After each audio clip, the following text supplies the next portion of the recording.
For the wealthy American families on board, the Titanic was not just a ship, it was a bridge back home. They carried fortunes, new purchases from Europe, and dreams of New York. But 112 years later, their journey remains unfinished.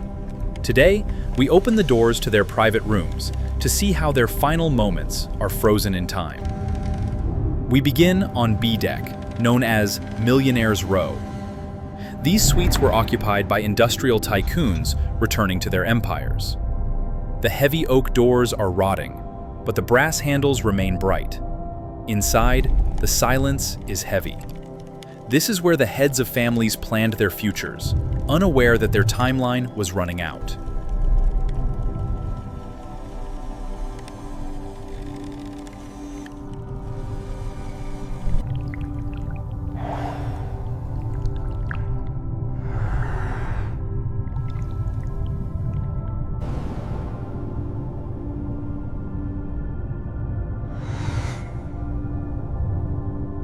In a master bedroom, a large double bed frame stands amidst the debris.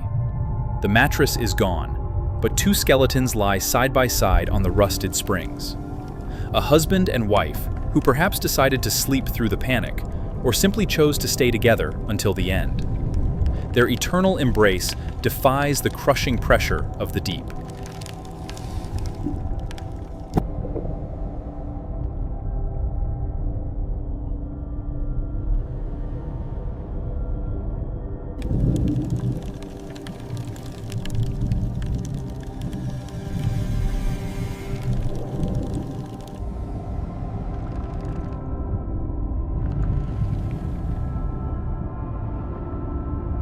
The vanity table in the corner tells a frantic story. Perfume bottles are knocked over. A pearl necklace lies unclasped, half buried in the silt. It appears the lady of the cabin was getting ready for bed, or hurriedly dressing to leave, when chaos struck. A skeletal hand rests near a silver hairbrush, a final touch interrupted.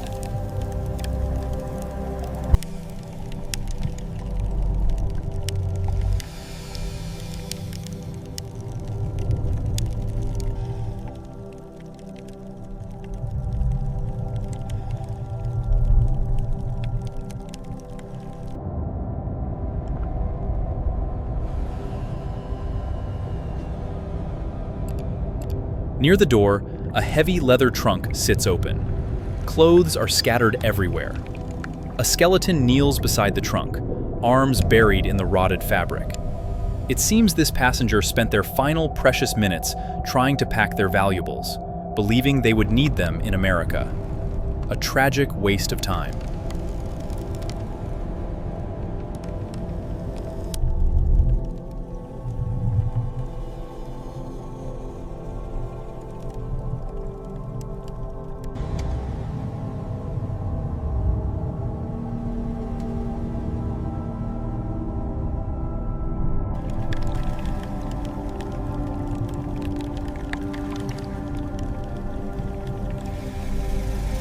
The private sitting room was where families gathered for tea. Now, skeletons sit in the armchairs, frozen in conversation. A silver tea service sits on the table between them, covered in marine growth. They waited here for news that never came, holding onto their dignity while the ship began to tilt.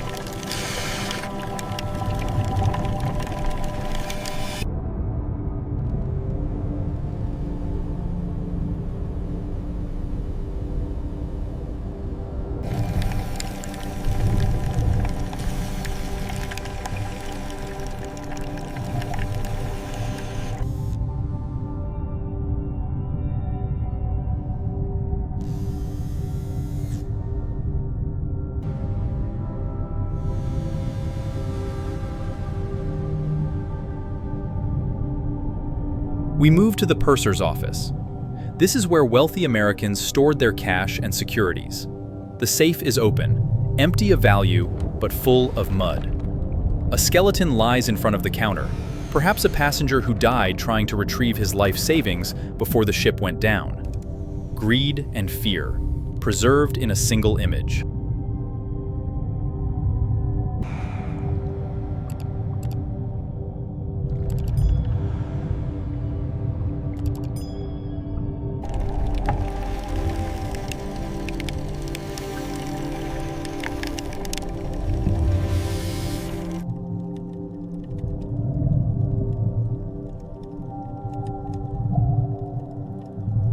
The grand staircase was the center of social life. Now it is a dark abyss. On the landing, skeletons lie clustered together. This was likely a meeting point for families who were separated in the confusion. They waited here for loved ones who never appeared, until the water swept them all away.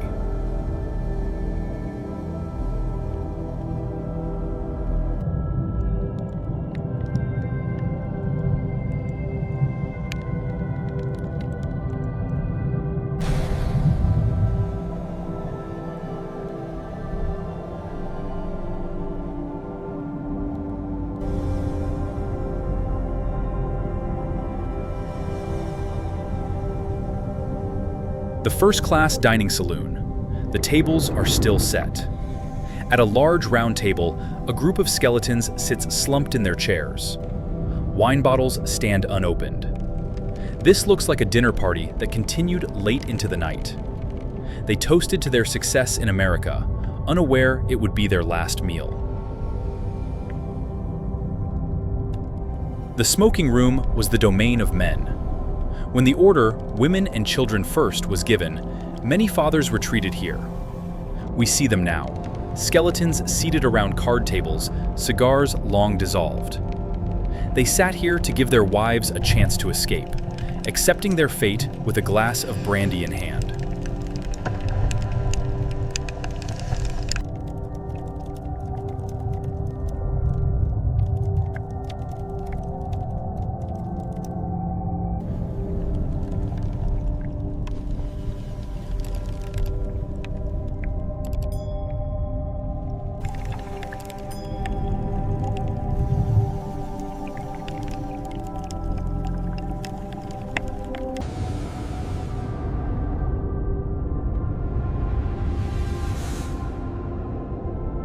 The veranda cafe offered a view of the ocean. Now, the windows are gone. A skeleton stands gripping the window frame, looking out into the pitch-black water. Did he watch the last lifeboat row away, realizing he had been left behind? It is a lonely, terrifying vigil that has lasted over a century.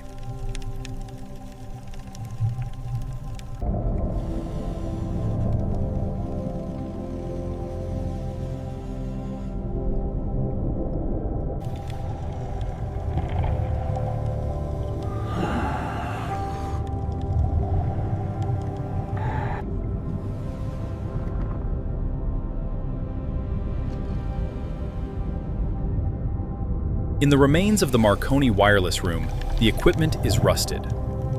This is where the desperate SOS calls were sent to America. A skeleton lies near the operating desk. Perhaps this was an operator, staying at his post until the power failed, trying to save the souls on board.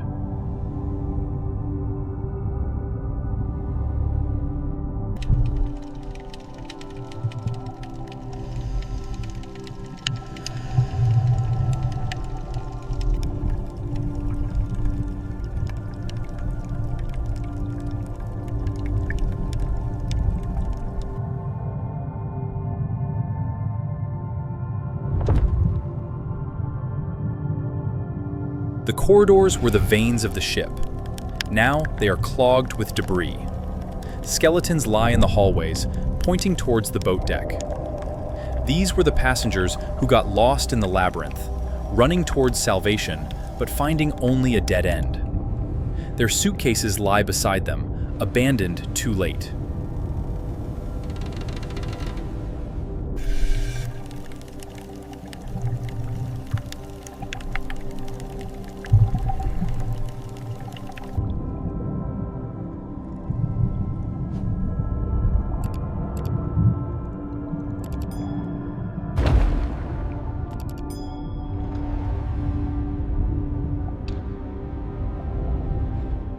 At the elevator foyer, the gates are twisted.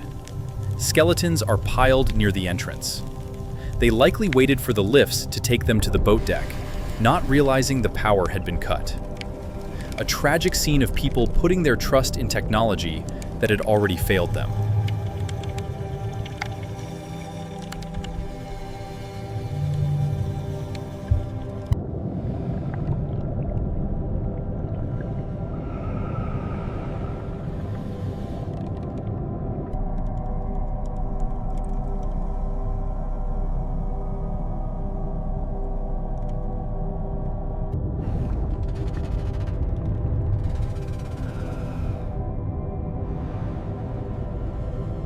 Inside a private bathroom, a skeleton is curled up in the porcelain tub. In the chaos, some sought refuge in small, enclosed spaces, hoping to hide from the rising water. The tub became a coffin, protecting the body but trapping the soul.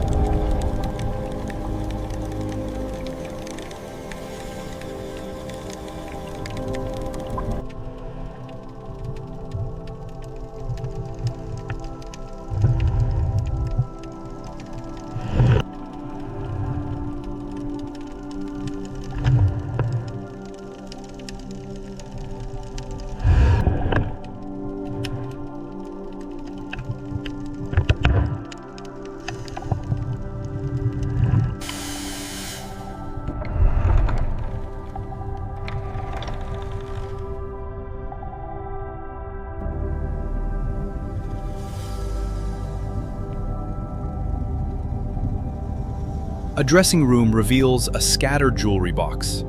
Diamonds, emeralds, and rubies lie mixed with the mud. A skeleton lies face down amidst the gems. In those final moments, these priceless stones became worthless stones. The only thing that mattered was a seat on a lifeboat, which no amount of money could buy.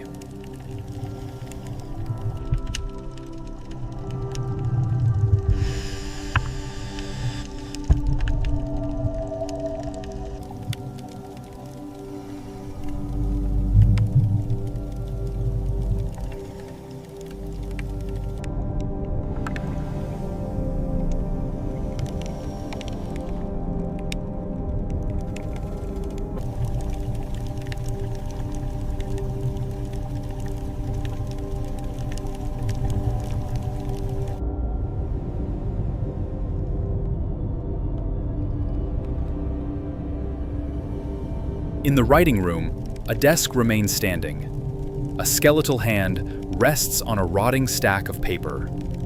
Was he writing a final letter to his family in New York? A goodbye note that would never be delivered, dissolving into the Atlantic along with the hand that wrote it.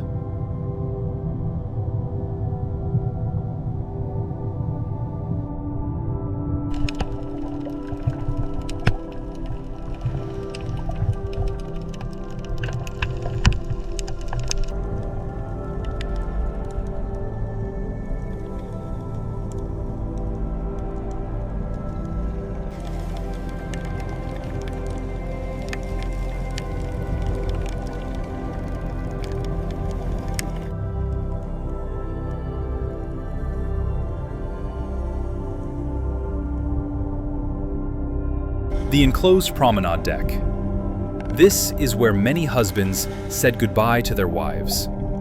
We see a skeleton standing alone near a davit, lifeboat crane, looking down. He stands where the boat would have lowered, perhaps watching his family disappear into the night, knowing he would never see them again.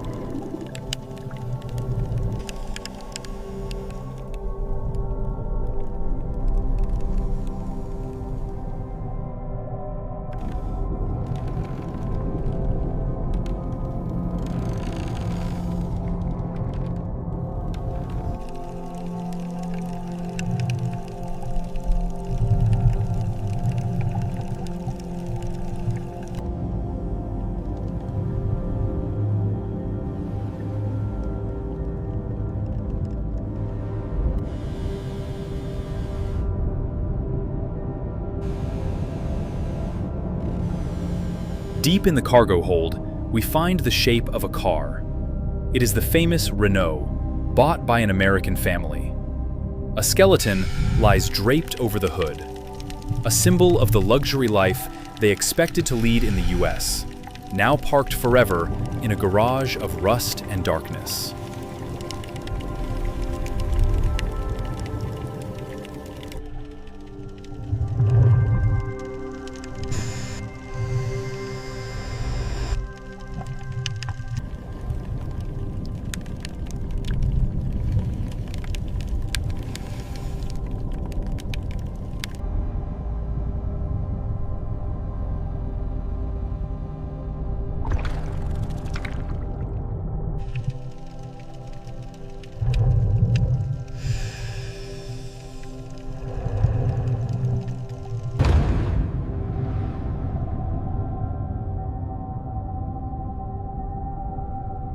Another wall safe in a private suite stands open.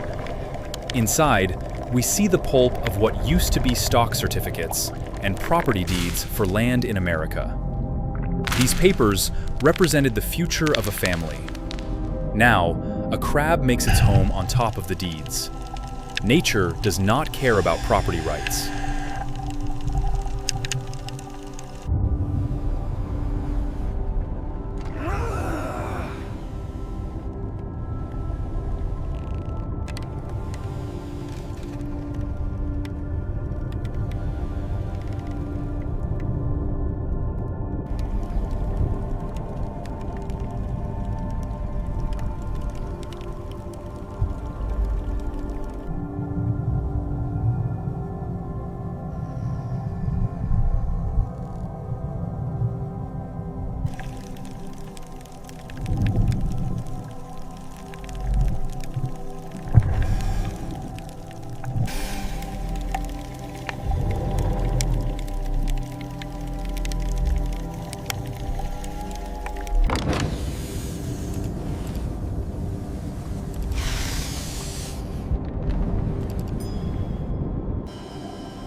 In a smaller cabin connected to a main suite, a skeleton lies on the floor.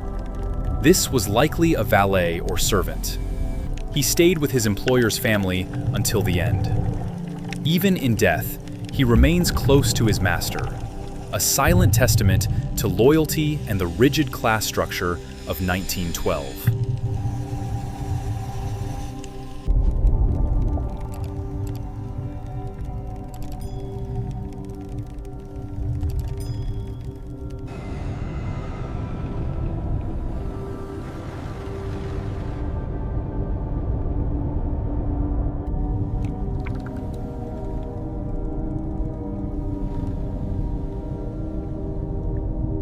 In a long, mud-filled corridor, we see pairs of boots standing upright. The bodies are gone, consumed by the ocean, but the leather boots remain. They stand in pairs, marking where American men stood shoulder to shoulder as the water rose around them.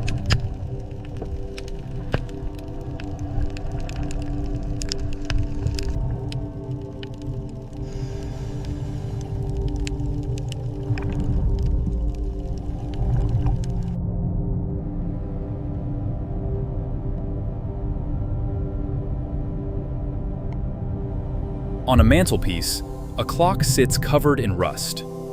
The hands are gone, but the mechanism is frozen. It stopped when the cold water hit the boiler rooms.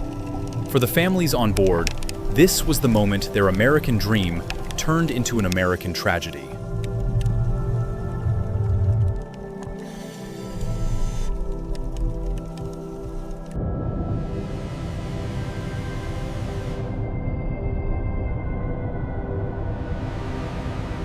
A large mirror in a stateroom is still reflective. In the dim light, it catches the reflection of the skeleton lying on the bed behind it. It is a ghostly image. The owner is still in the room, reflected in the same glass they looked into while preparing for dinner that fateful night.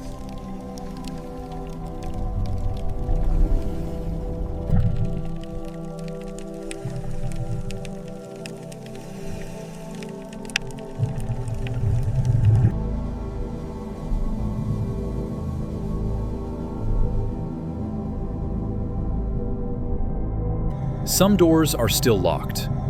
We see a skeleton slumped against the outside of a locked cabin door, banging on it. Was he trying to wake someone up? Or trying to get in to retrieve something?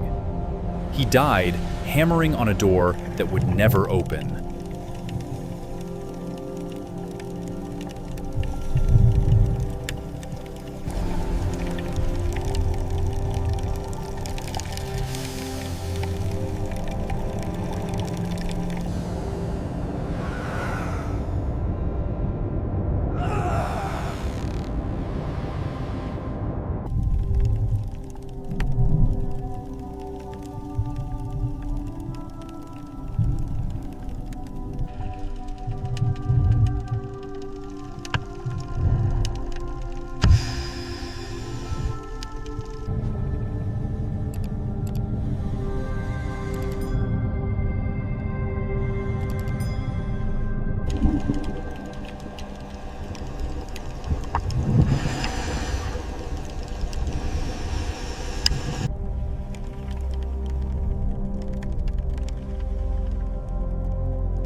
Outside the hull, the debris field is a graveyard of objects. A silver pocket watch, a monocle, a leather wallet. These items belong to the fathers and grandfathers of American families. They are scattered like seeds on the ocean floor, never to take root.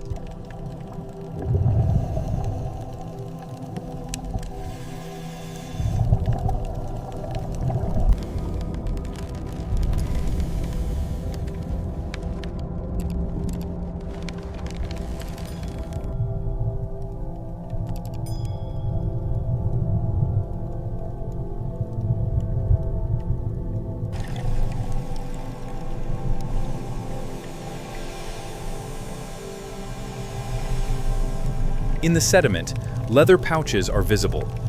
These held passports and immigration papers, the documents that would have granted them entry to a new life in the United States. Now, they are just organic matter, dissolving back into the earth.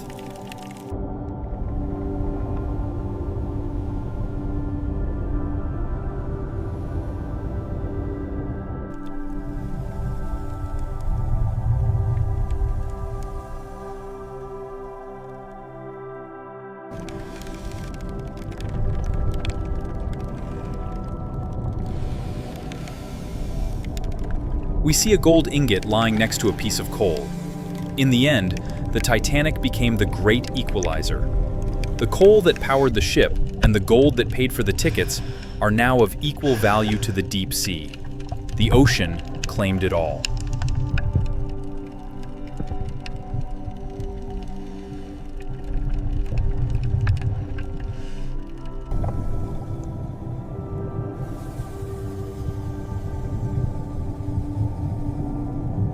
The rooms are silent now.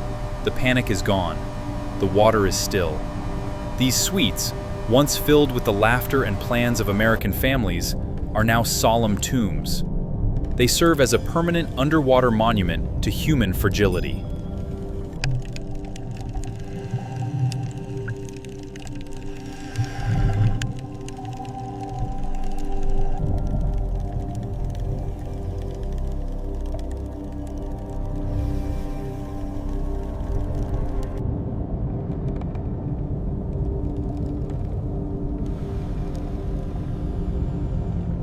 "112 years later, the Titanic still holds them.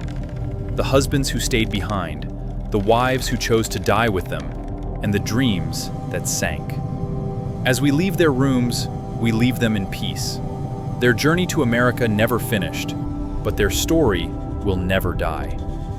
Subscribe to Sunken Inside for more history from the deep.